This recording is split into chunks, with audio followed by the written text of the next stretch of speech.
Hello students, how are you? In the previous video of the chapter reproduction in plants, we were discussing about various types of asexual reproduction. Okay, we discussed, for example, budding in the yeast, we discussed fragmentation in algae like Spirogyra, and then we discussed about spore formation in fungi.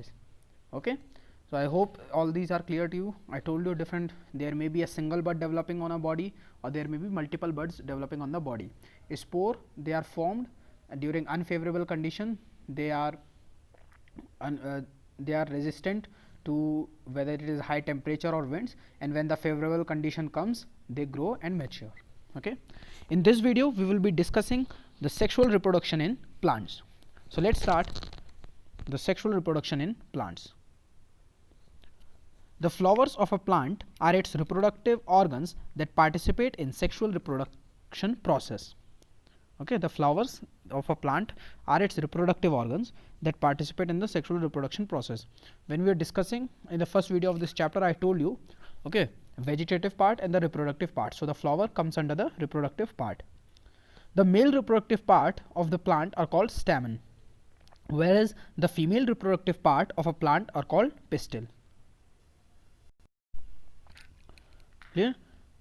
Some flowers which contain both stamen and pistil, they are known to be bisexual flowers, and the flowers which contain either the stamen or the pistil, means one of them, either they will contain the stamen or they will contain the pistil, they are called unisexual flowers.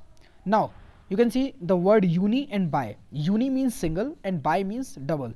Okay, so I hope now the word will be clear to you. Bisexual means the both the sex are present on the same flower. So some flowers that contain both stamen and pistil, these are known to be bisexual flowers. What are the example? Lily, rose, brinjal, hibiscus, petunia and mustard, etc. Some flowers which contain either stamen or the pistil and hence are called unisexual flowers. What is the example? Papaya, watermelon, cucumber, coconut, etc. The new plant produced contains the characteristics of both the plants that participate in the sexual reproduction. Now here comes the important. Till now in the asexual reproduction we were discussing that there is only the single parent. So the progeny, the offspring or the daughter, whatever you can say, that is formed, it is just as identical to the parent itself, because there is no variation.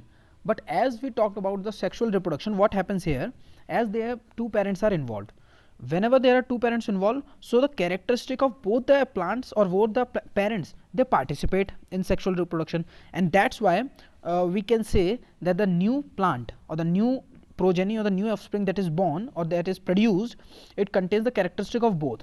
So we cannot say that it is identical to a particular parent. Clear? So the new plant produced, it contains characteristic of both plants that participate in the sexual reproduction.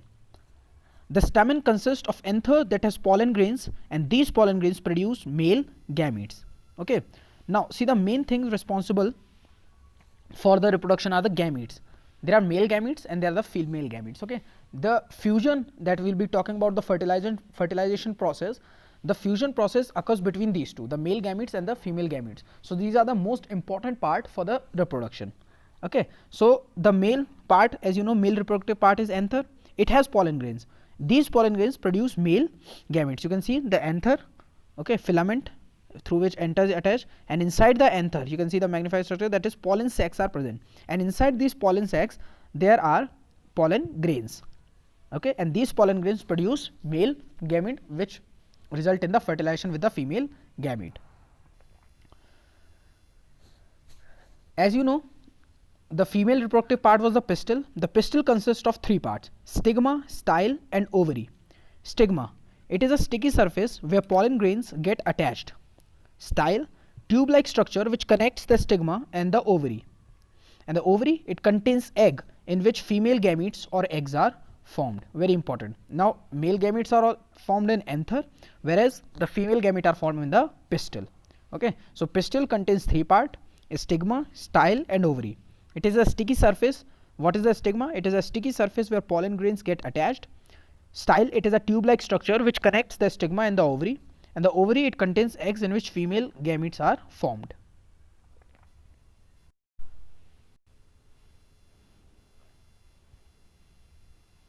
Now you can see this figure of pistil. You can see the landing structure where the pollen grains, we will be discussing about when we will talking about pollination. Okay, so stigma, it serves as a landing platform. Then there is a style through which the male gamete, or you can see the pollen grain, enters or go inside the ovary, and you can see the ovary inside it. Inside the ovaries there are the female gametes that are formed. Okay, so this is the basis of the sexual reproduction in the plants. These are very important points, students, related to the sexual reproduction in plants. So go through them again, and then we will be moving forward.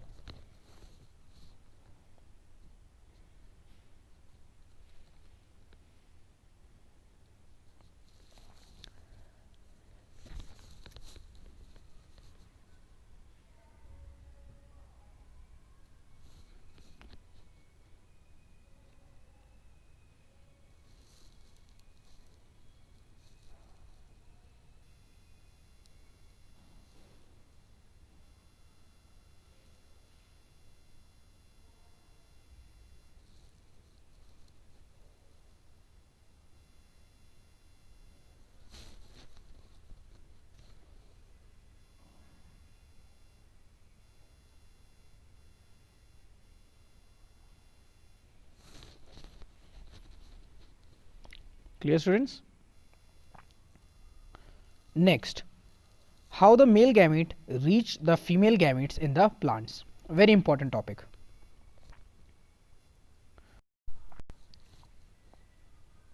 So let's discuss. See, the male and the female gamete fuse and form a zygote.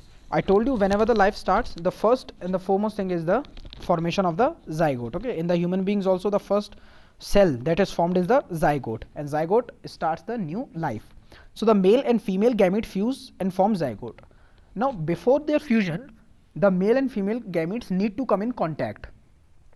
Okay, means the male gamete that are produced in the anther and the female gametes is produced in the stigma, they are away from each other, though they need to reach together.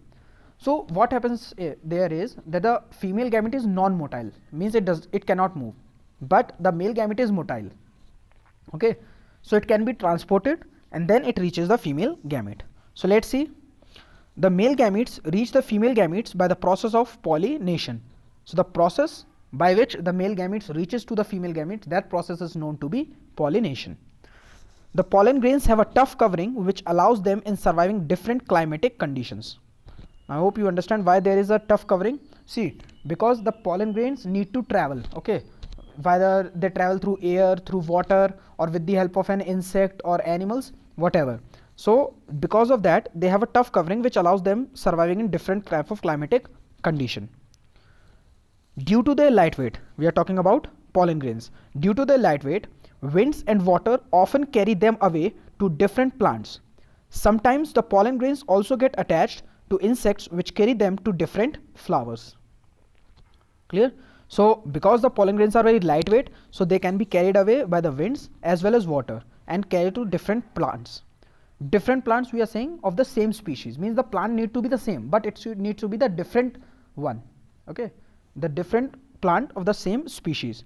Because of their lightweight, winds and water often carry them away to different plants, and sometimes the pollen grains also get attached to the insects which carry them to different flowers.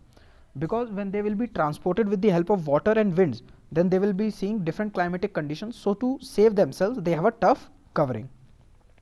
This process of transfer of pollen grains from stigma to another, from anther to stigma, is called pollination. Okay, it is not correct. The correct will be the process of transfer of pollen grain from anther to stigma is called pollination. Okay, so you will correct over there that the process of transfer of pollen grains from anther to stigma is called pollination. Clear?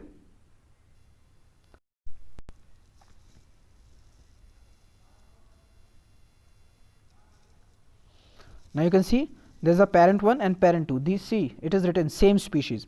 Now the anther, pollen grains are formed in the anther and then they move to the stigma of the other plant of the same species. So this one is the pollination. Clear?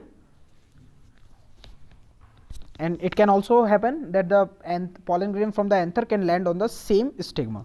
Okay, it can happen.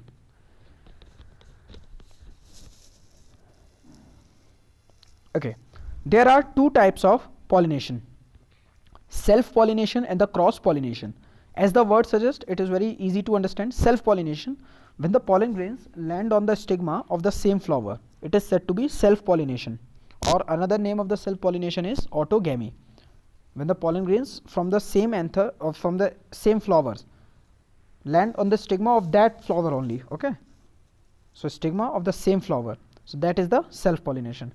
Whereas in cross pollination, when the pollen grains land on the stigma of a different flower, okay, that is known to be cross pollination, and that word is known to be xenogamy.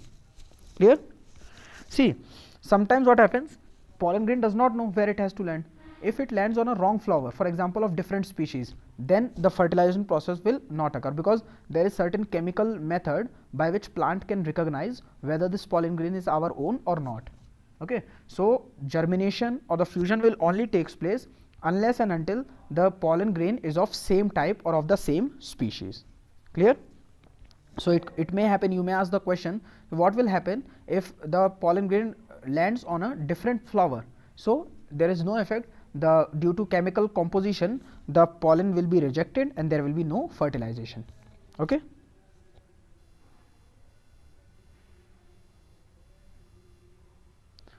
Now you can see